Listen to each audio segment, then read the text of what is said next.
In this lesson, we're going to be going over sculpting the eye. Aye, aye, Captain.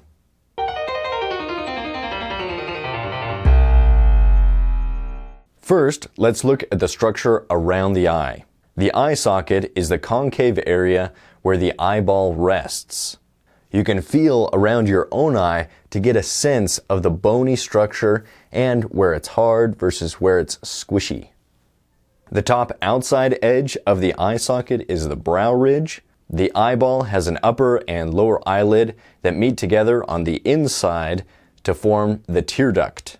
The sclera is the white part of the eye, the iris is the colored portion, and the pupil is the black dot in the center.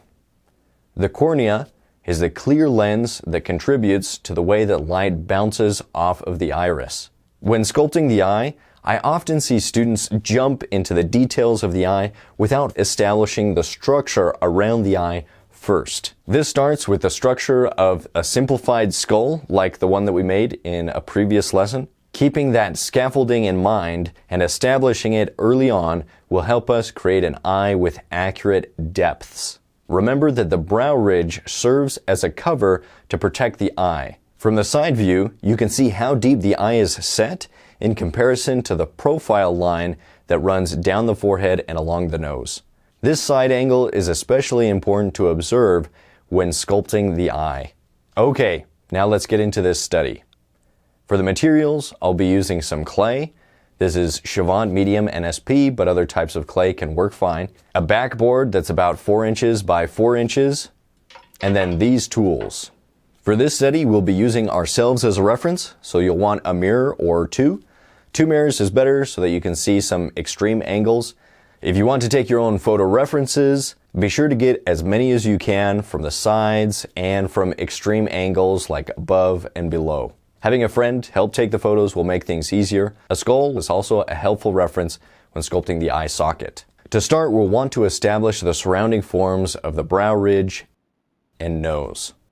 Observe yourself from the side view to establish this shape. The nose shape that transitions to the forehead, with a horizontal bar of clay for the brow ridge and a vertical bar of clay for the nose.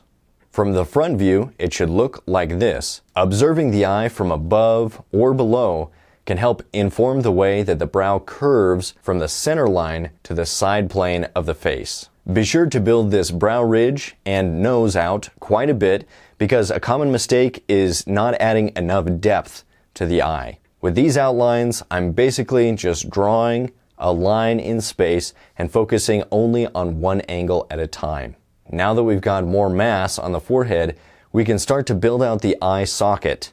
Remember that the eye socket has a distinct slanted rectangular shape with rounded edges. We can use a skull as a reference to help us make the outline of the eye socket as well as the brow ridge. Notice how I try to include the surrounding features as much as I can. If we were only sculpting the eyeball with only a small section of surrounding information, then we don't get that sense of how the eye flows into the nose and the forehead and the cheek. Once we have the bony structures roughed out, we can then start to define the secondary forms around the eye and try to capture the likeness from the references. It might also help at this stage to check your work by taking photos and overlaying them using an app like DaVinci Eye to check it from the front view and from the side view. If you see any adjustments that need to be made in the basic structure or outlines, it's important to make those before adding the surface forms. Once we're comfortable with the structure, I like to try to capture the eyebrow, which gives us some additional information and helps us judge the distances and capture the likeness. Pay attention to the shape of the eyebrow and draw it onto the surface of the sculpture with small pieces of clay. Alright, it's time to add in the eyeball. Some sculptors like to dig out the eye socket and then roll an actual ball with clay and place it in the eye socket, but I prefer to just add pieces of clay and shape it into a half sphere. It might help to draw in where the tear duct of the eye should be, as well as the outside corner, so that we have an idea of where the eyeball begins and ends. A common mistake is making the eyeball itself too large in comparison to the surrounding features. Once we have the eyeball in place, we can use a knife or sculpting tool to draw in the shape of the eyelids.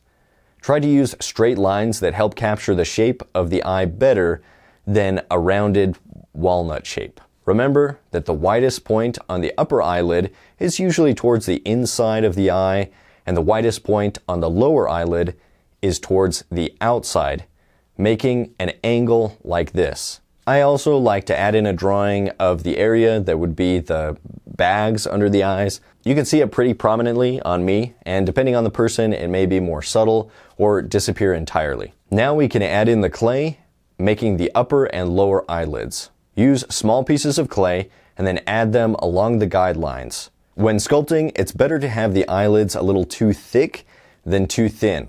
In reality, they're not super thick, but if we were to sculpt them as thin as they are in reality, we would lose some of the depth and contrast. The upper eyelid extends over the lower eyelid on the outside corner. Think about the plane changes, but don't make them too dramatic. Subtlety is usually the way to go. Once we have these forms in place, we can start to smooth them out while we refine and define them. We may need to make some slight adjustments by pushing in the clay in some areas or adding bits of clay in other areas. Finding and fixing these areas takes time and patience and observation. Tiny adjustments to capture the angles, the depths, and the structures. On the outside upper corner of the eye, there should be a bump for the brow ridge and a bump for the eyebrow above the ridge. An important form to keep in mind is that from the brow ridge to the inner eye, it transitions from a convex form on the outside to a concave form on the inside. When working on the eyebrow, don't think of it as individual hairs, but rather as a form with its own mass. You might add some texture along the direction of the hairs, but I found that it's usually better to be soft and subtle rather than having hard lines that are drawn in that make it look almost metallic. Hair is soft. It should look soft. During any stage of the process, you can recheck your accuracy. And you should be looking at the reference, that means the mirror or the images you took, just as much as you're looking at the sculpture. To sculpt the pupil and iris, I like to draw it in first and then scoop out a bowl shape using a loop tool. Then I'll try to fix it up and add the pupil with a smaller tool. This bowl shape creates some contrast so that when the light hits the eyeball, the shading of the iris has its light side and dark side opposite the light and dark side of the eyeball. This creates a kind of optical illusion that imitates the way that the lens of the eye bends the light when it bounces against the eye. Once that's done, we can clean everything up, and there we have it. One eye sculpture study, ready to be displayed. Your assignment is to do one self-portrait eye study that's life-size or a little bit larger.